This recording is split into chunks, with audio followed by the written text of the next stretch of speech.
Jonai, aš noriu jūsų apie vyrišką lytį paklausti.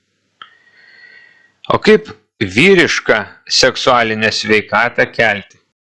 Yra įvairių technikų ir galimybių. Žiūrint, kokio tikslo siekiama. Čia yra kiekvieno vyro asmeninė pareiga. Nuolat kelti savo seksualinę sveikatą, o pastebėjus problemą, ją pripažinti ir susitvarkyti. Na, vyrai tai tikiu, kad ir susitvarko.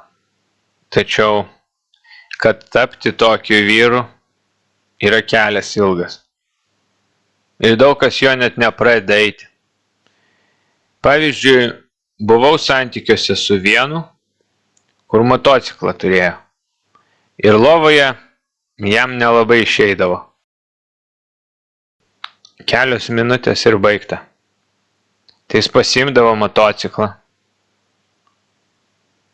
Ir tada visai birbindavo jį. Ir kuo jam labiau lovai nesigaudavo, tuo jis labiau tą motociklą garsiau birbindavo. Kitas buvo užsienietis. Ir čia dangoraižį statė. Anksčiau aš nebūčiau sugalvojus jokios logiškos priežasties Lietuvoje dangoraižį statyti. Vėliau paaiškėjo, kad jisai visai impotentas. O manęs jam reikia tik kaip kokios dekoracijos, jo vyriškumo nebūčiai maskuoti.